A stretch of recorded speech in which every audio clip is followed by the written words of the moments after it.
उन्हाळ्यामध्ये स्वयंपाकाचा खूप कंटाळा येतो, गॅस समोर उभं राहावं असं वाटत नाही, तर झटपट बनवा. 10 मिनिटात मस्त असा सोयाबीन पुलाव अगदी मोकळा सुळसुळीत झालेला आहे आणि करायला पण एकदम सोपा. श्री शिवाय नमस्तुभ्य मैत्रिणींनो, मी अंजली कुंभार. माझ्या यूट्यूब चॅनलमध्ये तुम्हा सर्वांचं मनापासून खूप खूप स्वागत करते.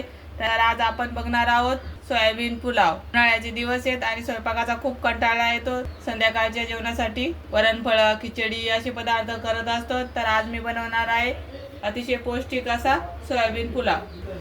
तर त्यासाठी साहित्य बघू. मी इथे या वाटीनं 2 वाटी बासमती तांदूळ घेतलेले आहेत. 1 वाटी दही घेतलंय, थोडीशी हळद घेतली, गरजे इतकं लाल तिखट, 2 चम्मच बिर्याणी मसाला आणि 1 वाटी सोयाबीन घेतले.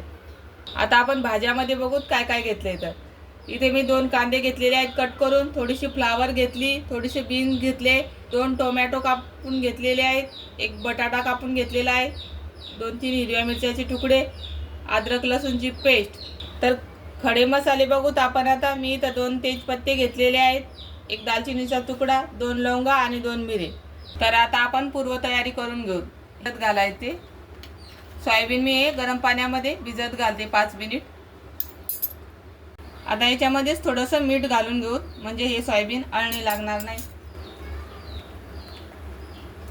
आता आपण हे सोयाबीन असेच 5 मिनिटं पाण्यामध्ये राहू देऊ. सोयाबीन गरम पाण्यात भिजून झालं. आता आपण हे तांदूळ स्वच्छ धुवून घेऊ. तर 10 मिनिटं आपण हे तांदूळ असेच भिजत घालू. इथे फोडणीसाठी 3 पळी तेल घातलेलं आहे. तेल गरम झालंय. आता आपण याच्यामध्ये जिरे घालू. आता याच्यामध्ये खडे मसाले घालू. आता याच्यामध्ये कट केलेला कांदा घालू, मिरच्या घालू आणि याला परतून घेऊ. अद्रक लसूणची पेस्ट घालू. कांदा आपल्याला मस्त सोनेरी कलर येईपर्यंत परतून घ्यायचा. कांदा सोनेरी रंगावर परतला जात आहे तोपर्यंत आपण सोयाबीन मधलं पूर्ण पाणी निथळून काढू. आता आपण या सोयाबीन मधलं पूर्ण पाणी पिळून काढू. सोयाबीन मधलं पूर्ण पाणी मी पिळून काढलेलं आहे. आता याच्यामध्ये थोडे मसाले घालू. 1 चिमूटभर हळद, थोडंसं लाल तिखट, 1 चम्मच दही, मीठ आपण अगोदरच घातलेले आहे, थोडासा बिर्याणी मसाला. आता हे सोयाबीन या मसाल्यामध्ये चांगलं कोट करून घ्यायचं. तर कांदा इथे मस्त सोनेरी रंगावर परतला गेलेला आहे. आता याच्यामध्ये टोमॅटो घालू. टोमॅटो 1 मिनिटभर परतून घेऊ. तर इथे टोमॅटो मस्त मऊ झालेला आहे. आता याच्यामध्ये बटाटा घालू आणि फ्लावर घालू. भाज्या तुम्ही तुमच्या आवडीनुसार कमी जास्त करू शकतात. आता याच्यामध्ये बीन्स घालू. बीन्स 1 मिनिटभर परतून घेऊ. आता याच्यामध्ये मसाले घालू. अर्धा चम्मच हळद, 1 चम्मच लाल तिखट, 1 चम्मच बिर्याणी मसाला. आता सर्व मसाले या भाज्यामध्ये मिक्स करून घेऊ. आता याच्यामध्ये कोट केलेलं सोयाबीन घालू. सोयाबीन याच्यामध्ये छान परतून घेऊ. दही घालू. दही पण याच्यामध्ये व्यवस्थित मिक्स करून घेऊ. आता याच्यामध्ये भिजवलेले बासमती तांदूळ घालू. आता हे तांदूळ या पूर्ण भाज्यामध्ये व्यवस्थित मिक्स करून घ्यायचे.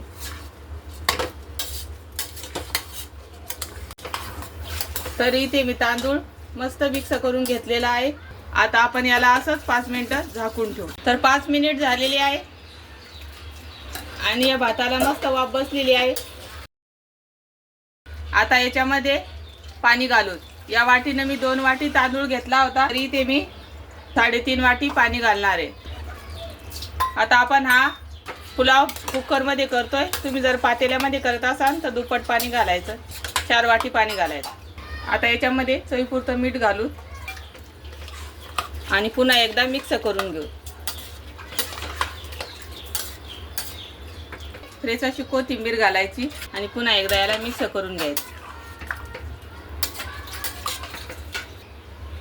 आता कुकरचं झाकण लावायचं आणि 2 शिट्ट्या काढून घ्यायच्या. तर 2 शिट्ट्या झालेल्या आहे आणि कुकरची वाफ पण पूर्ण निघालेली आहे. आता आपण बघू आपला पुलाव कसा तयार झालाय तर बघू शकता किती मस्त मोकळा सुळसुळीत आपला पुलाव तयार झालेला आहे.